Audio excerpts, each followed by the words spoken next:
Alhamdulillah, Bismillahirrahmanirrahim. 25 Februari 2025, 22 Februari 2025 kita mampir di rumah makan khas Kaili untuk menikmati masakan khas Kaili.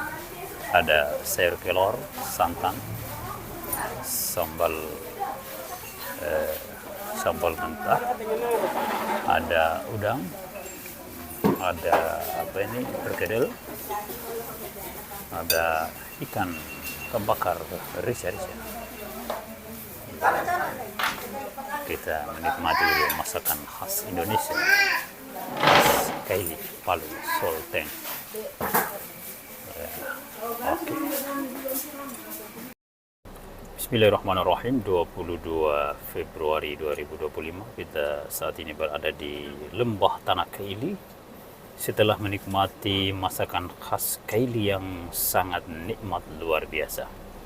Dan saat ini kita akan menyusuri pantai Teluk Palu bekas gelombang tsunami di beberapa tahun yang silam.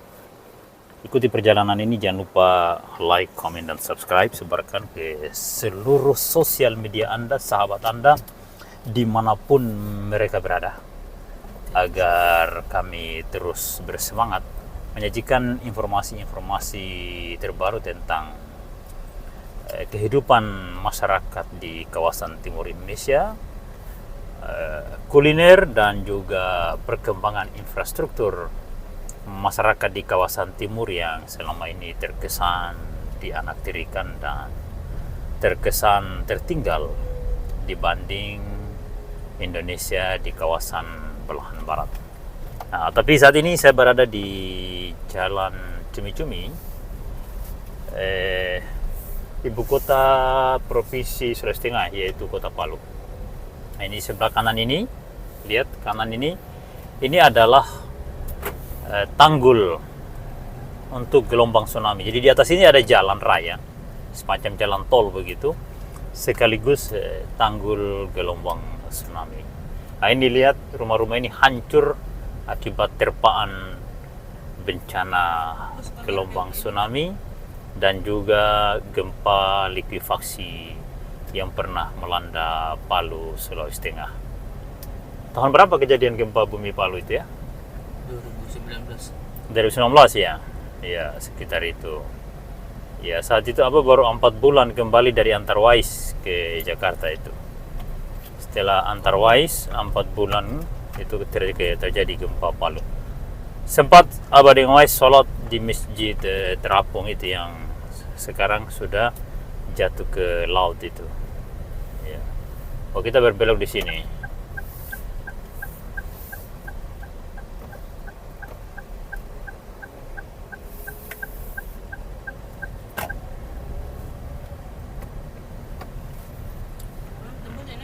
Iya. Ya, dulu ini tenggelam di landa tsunami ini. Tenggelam semua tempat ini. Ya, jadi memang tempat-tempat yang pernah dilanda bencana seperti ini, mohon maaf kepada semua penonton, pendengar video ini. Di dalam ajaran Islam, semua tempat yang pernah dilanda bencana besar harusnya tidak boleh ditempati lagi.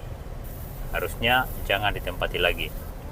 Karena Allah telah menciptakan bumi yang luas di mana kita bisa berpindah-pindah di atasnya mencari tempat yang aman. Mengapa tidak boleh ditempati? Karena di mana terjadi bencana alam yang besar, maka di tempat itu akan terjadi berulang-ulang dan akan terus terjadi. Jadi kalau kita membangun infrastruktur untuk anak cucu kita di tempat itu, maka bencana yang sama akan melanda anak cucu kita di kemudian hari.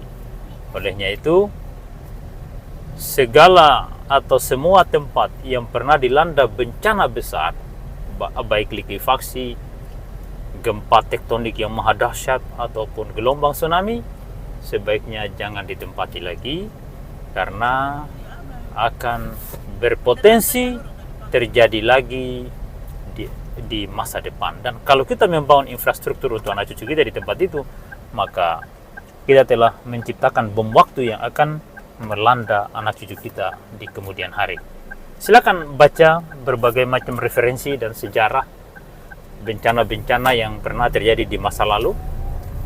Ya kan, bahkan untuk dilintasi saja Rasul melarangnya. Bagi mereka yang pernah belajar sejarah sirah nabawiyah atau pernah mempelajari tentang sejarah Rasulullah di pondok-pondok pesantren atau di madrasah, perlu diingat bahwa Rasul melarang melintasi Madian Saleh, tempatnya dulu Nabi Saleh hidup di sana dan kemudian Allah hancurkan tempat itu. Dan di semua tempat yang pernah Allah binasakan itu dilarang untuk dilintasi. Dilintas saja, lewat saja tidak boleh sebenarnya.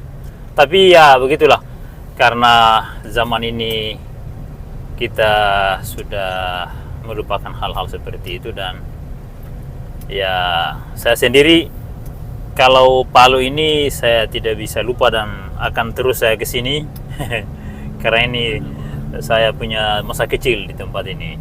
Saya dari sejak SMP kelas 1 Madrasah Sanawiyah Al-Khairat Pusat di dekat Masjid Al-Kausar Jalan Mangga itu, Kelurahan Kamonji, sampai tamat Sanawiyah di situ.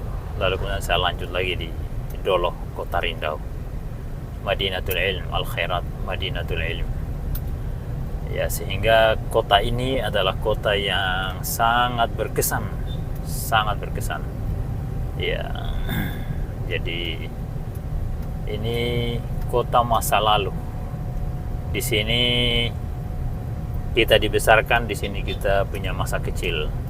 Jadi ini kota yang sangat berkesan. Datang ke Palu itu sama dengan pulang kampung halaman. Seperti itu. Kalau saya kampung halamannya di Maluku Utara, tepatnya di Pulau Taliabu, Provinsi Maluku Utara. Ya, cuma dari sejak tamat SD sudah menetap di Palu Sulteng. Ya. Cuma maksudnya bagi Bapak Ibu yang menetap di Palu, pilihlah tempat yang aman dari likuifaksi dan tsunami. Mengingat sejarah para anbiya, di mana tempat di situ pernah terjadi murka Allah, maka mereka tidak boleh tempati lagi tempat itu. Kenapa? Dikhawatirkan terjadi lagi bencana yang sama, dan kalau itu melanda atau menerpa anak cucu di suatu saat, maka betapa sedih dan betapa kasihan kalau itu terjadi. Seperti itu. Itu rasionalnya seperti itu. Karena di mana tempat yang pernah terjadi bencana besar, maka berpotensi bencana yang sama berulang kembali. Contoh tsunami Aceh. Tsunami Aceh itu pernah terjadi di masa lalu. Bukan baru pertama kali, itu sudah pernah terjadi. Dan boleh jadi likuifaksi di Palu juga ini pernah terjadi tapi tidak terekam oleh sejarah. Iya, boleh jadi terjadinya itu sudah berabad-abad sehingga tidak sempat tercatat dan tidak sempat tersimpan dalam memori kolektif atau dalam folklore atau cerita dongeng masyarakat. Tidak mungkin seperti itu. Ya, karena perjalanan dunia ini sudah sangat panjang. Kita saat ini berada di seputaran Jalan Kamonji dan kita akan coba melihat-lihat tempat masa kecil saya bermain-main dulu sekitar sini. Nah, ini tempat dulu kita sering keliaran di sekitaran sini.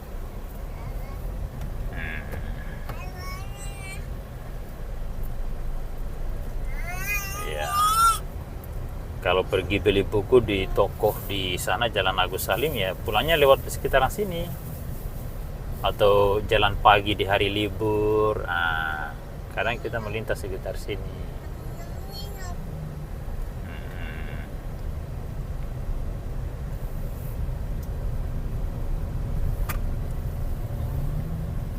Nah, kita akan lewat di Masjid Raya.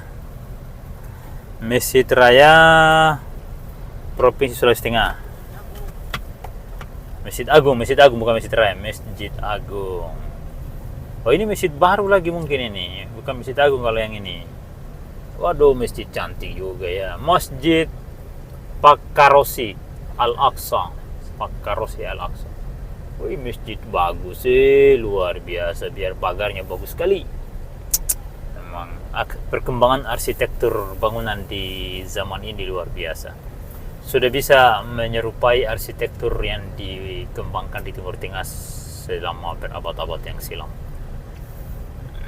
Ya, kita coba berbelok ke arah kiri. Ya.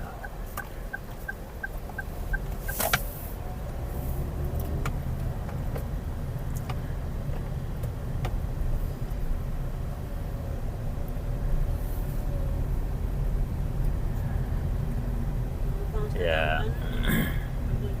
Bukan, dia di sebelah tadi. Nah, ini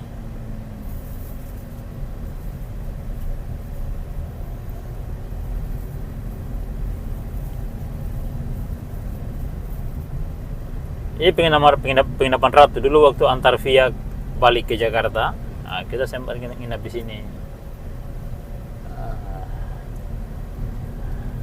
Sekarang kita sudah dapat informasi tentang cara mendapatkan penginapan yang bagus dan murah, yaitu melalui TikTok. Melalui TikTok. Nah, tapi malam ini kita belum bisa cari penginapan karena ada kegiatan. Tisu taruh di sini. Nah, ini, nah, iya gitu. Nah, di sini apa punya mondok dulu. Sana masjidnya, Masjid Al-Kautsar, Pondok Pesantren Putra Al-Khairat. Nah, itu sebelah kiri. Tapi belum secantik ini dulu, belum, masih bentuknya yang lama. Nah, ini tempatnya Abah sekolah dulu. Ini tempatnya Abah belajar di masjid itu. Dari sanawiyah kelas 1, dari pertama kali menulis alif bata di situ. Ini rumah pimpinannya kita dulu, rumahnya Habib Abdillah yang ini sudah meninggal. Ini rumah pimpinan Al-Khairat Habib Sagaf, cucu pendiri Al-Khairat Habib Idrus bin Salim Al-Jufri ini. Nah, lalu kita akan ke depan Al-Khairat, kita akan melihat makam pendiri Al-Khairat Habib Idrus bin Salim Al-Jufri. Angka-angkanya jalan di atas itu? Enggak ya. Nah, kita ini masih jalan Mangga ini. Ini dulu jalan tempat saya sering melintas ini. Tiap minggu saya pernah lewat di jalan ini dulu di seputaran 90, 91 sampai 93, 92, 93, 94. Ya, sampai tamat sanawiyah.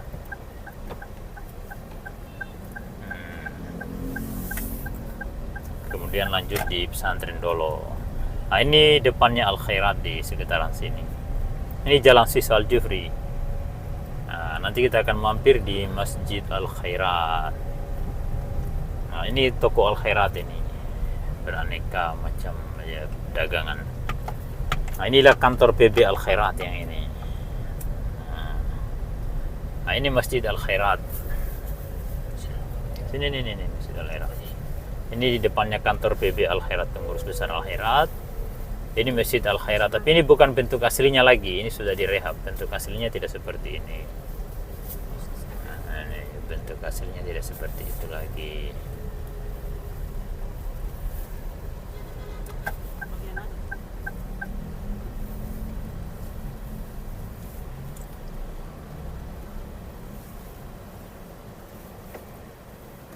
Ya.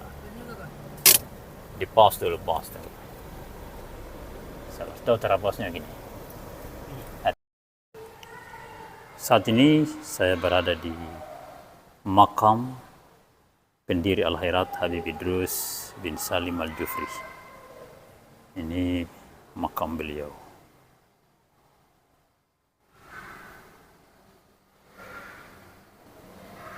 Ya. Inilah makam pendiri Al-Khairat.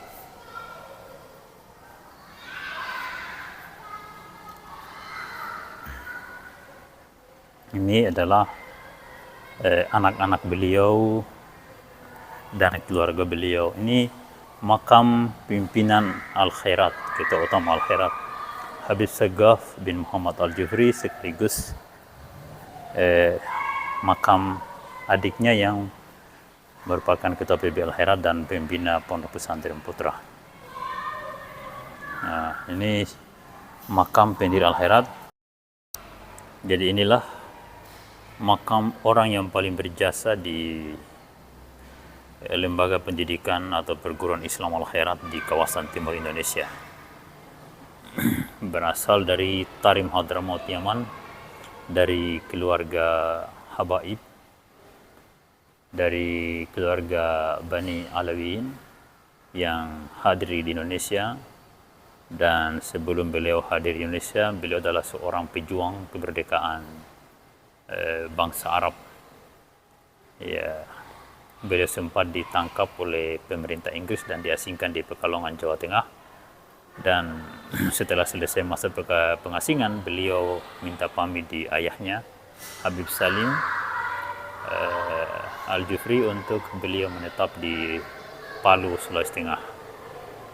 Nah, inilah yang kemudian diberi gelar sebagai guru tua, ya, Habib Idrus bin Salim Al-Jufri. Ini ruang makam beliau. Ini ruang makam beliau. Ini tempatnya orang ziarah. Ya, saat ini kita sudah selesai salat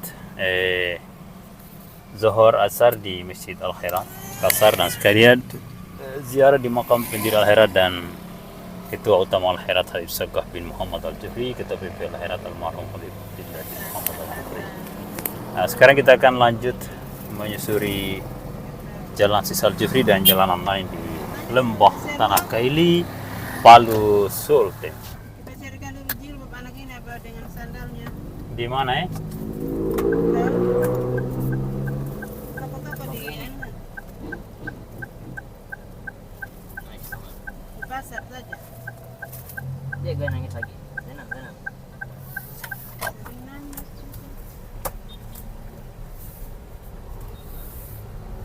Biasanya Ya. masa lewat sini?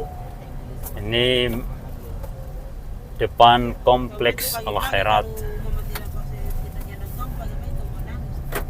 dan saat ini Saya nangis terus saya dulu. kita menyusuri Jalan Sis Al-Jufri. Kalau sendiri saya Inilah beliau almarhum pendiri Al-Khairat pernah lalu lalang menyusuri jalanan di Lembah Tanah Kaili ini atau Palu, Sultan.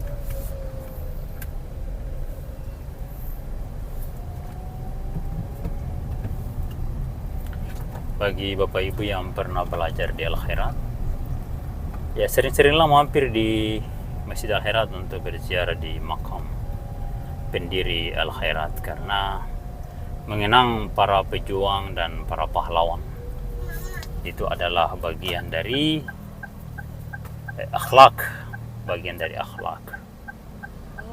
Ketika Allah ingin menciptakan Nabi Adam, maka Allah menyampaikan rencana itu kepada para malaikat.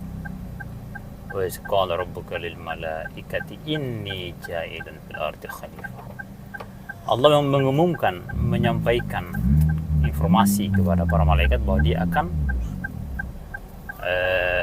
menjadikan atau mengangkat seorang khalifah di muka bumi. Jadi khalifah itu adalah hak veto Allah. Hanya Allah yang boleh mengangkat khalifah atau imam. Ya, sesuai dengan ayat Al-Quran surat Al-Baqarah, wa iz qala rabbuka lil malaikati inni ja'ilun fil ardi khalifah. Nah, seperti itu. Pada saat itu setelah Allah menciptakan khalifah, Allah perintahkan semua bersujud, bertawassul. Bersujud itu artinya bertawassul. Sujud tawassul namanya. Menghormati para imam, para a'immah, para khalifah yang ditetapkan Allah. Jadi khalifah itu adalah pemimpin yang ditetapkan Allah, dan itu disebut dengan imam. Pemimpin, imam, a'immah, seperti itu. kayak Nabi Ya, para nabi a'immah, dan al-asbat anbiya itu juga a'immah, karena kita diperintahkan dalam surat Al-Baqarah ayat 136 untuk mengimani para asbat sebagaimana mengimani apa yang diturunkan kepada para nabi.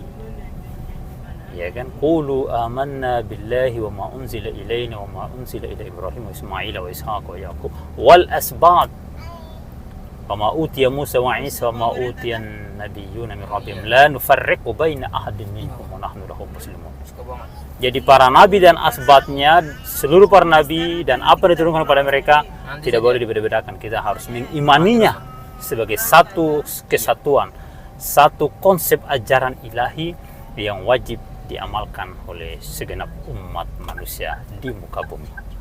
Seperti itu. Jadi a'immah atau al-asbat dari garis keturunan Rasulullah itu adalah perintah Allah dalam surat Al-Baqarah ayat 136. A'udzubillahi minasyaitonir rajim. Qulu amanna billahi wa ma unzila ilaina wa ma unzila ila Ibrahim wa Ismail wa Ishaq wa Yaqub wal asbati wa ma utiya Musa wa Isa wa ma utiya an-nabiyyuna min rabbihim la nufarriqu baina ahadin minhum wa nahnu lahu muslimun. Seperti itu. Jadi kita la nufarriq baina ahadin minhum, tidak boleh berbeda-bedakan satu pun di antara mereka itu.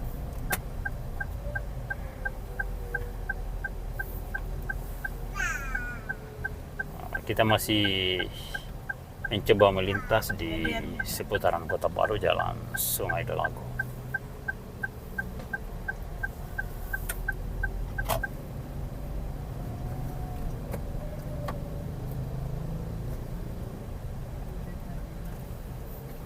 Sukarjo kata Ya, rujak.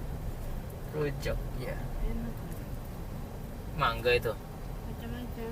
Papaya, mangga. Yang digabung jadi satu. Iya, suka Nah, kurang tahu sih digabung. Tapi enak. kerica. Enak. Gula merah. Coba lihat toko pakaian yang lengkap dengan baju anak-anak supaya belikan kerudung untuk Zanan. Sampai sarung. Oh, pakai sarung aja. Di sini mungkin banyak nih, Palu Plaza ini. Di sini kayaknya harus belok kanan ya. Buka kok.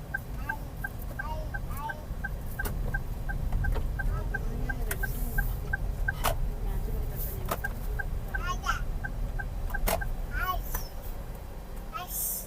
Ah, coba lihat. Wih, basah apa di bawah? Coba buka pintu itu, tidak bapc itu. Di tempatnya mama, coba.